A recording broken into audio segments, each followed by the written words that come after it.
ಕುಶಾಲನಗರದ ರಾಷ್ಟ್ರೀಯ ಹಬ್ಬಗಳ ಆಚರಣಾ ಸಮಿತಿ ವತಿಯಿಂದ ಸ್ಥಳೀಯ ಸರ್ಕಾರಿ ಮಾದರಿ ಪ್ರಾಥಮಿಕ ಶಾಲಾ ಮೈದಾನದಲ್ಲಿ ಗಣರಾಜ್ಯೋತ್ಸವವನ್ನು ಆಚರಿಸಲಾಯಿತು. ಕೂಡಿಗೆ ಸೈನಿಕ ಶಾಲೆಯ ಪ್ರಾಂಶುಪಾಲರಾದ ಕ್ಯಾಪ್ಟನ್ ರಮೇಶ್ ಅವರು ಧ್ವಜಾರೋಹಣ ನೆರವೇರಿಸಿ ಗೌರವ ವಂದನೆ ಸ್ವೀಕರಿಸಿ ತೆರೆದ ವಾಹನದಲ್ಲಿ ಪಥಸಂಚಲನ ವೀಕ್ಷಿಸಿದರು. ಭವ್ಯ ಭಾರತದ ಪ್ರಜೆಗಳಾಗಿರುವ I wish all of you very happy Republic Day. ಮತ್ತೊಮ್ಮೆ Also, I would like to congratulate and compliment the bus turnout and the commendable parade commanded by Mr. Bopaya as well as the children.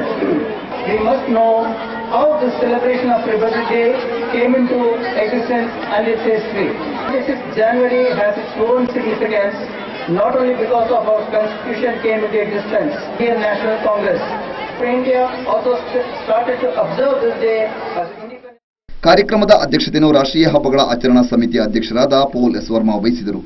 ಶ್ರದ್ಧೆಯಿಂದ ನಮ್ಮ ಕರ್ತವ್ಯವನ್ನು ಮಾಡಬೇಕಾದಂತಹ ಪರಿಸ್ಥಿತಿ ಇವತ್ತು ನಮ್ಮ ಮುಂದೆ ಬಂದಿದೆ. ಹಿರಿಯರಾದವರು ಯುವಜನತೆಯನ್ನು ಸರಿಯಾದ ಮಾರ್ಗದಲ್ಲಿ ಕೊಂಡೊಯ್ಯಬೇಕು. ಇಂದಿನ ಯುವಜನತೆ ಉತ್ತಮ ಶಿಕ್ಷಣ ಪಡೆದು ದೇಶ ಕಟ್ಟುವ ಸಂಕಲ್ಪ ಮಾಡಿ ವಿಶ್ವಕ್ಕೆ ಮಾದರಿ ದೇಶವನ್ನಾಗಿ ನಮ್ಮ ದೇಶವನ್ನು ಕೊಂಡೊಯ್ಯಬೇಕು. ಇಡೀ ವಿಶ್ವವೇ ನಮ್ಮ ಕಡೆ ಮುಖ ಮಾಡಿ. ಮುಖ್ಯ ಅತಿಥಿಗಳಾಗಿ ಪಟ್ಟಣ ಪಂಚಾಯಿತಿ ಅಧ್ಯಕ್ಷೆ ಚರಿತಾ ಪ್ರಕಾಶ್ ಪಾಲ್ಗೊಂಡಿದ್ದರು. ಪೊಲೀಸ್ ಇಲಾಖೆ, ಅರಣ್ಯ ಇಲಾಖೆ, ಎನ್ಎಸ್ಎಸ್, ಕಾಲೇಜು, ಪ್ರೌಢಶಾಲೆ ಮತ್ತು ಪ್ರಾಥಮಿಕ ಶಾಲೆಯ ಮಕ್ಕಳು ಪಥಸಂಚಲನದಲ್ಲಿ ಭಾಗವಹಿಸಿದರು.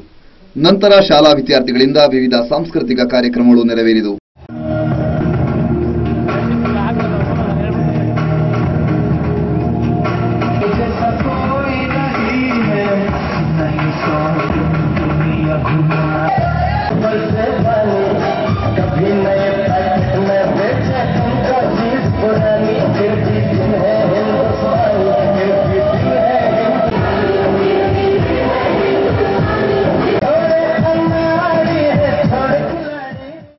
ಈ ಸಂದರ್ಭ ಕೂಡಿಗೆ ಹಾಲು ಉತ್ಪಾದಕರ ಒಕ್ಕೂಟದಿಂದ ಸಿಹಿ ಹಾಲು ವಿತರಣೆ ಹಾಗೂ ರಾಷ್ಟ್ರೀಯ ಹಬ್ಬ ಆಚರಣಾ ಸಮಿತಿಯ ವತಿಯಿಂದ ಉಪಹಾರ ಏರ್ಪಡಿಸಲಾಗಿತ್ತು.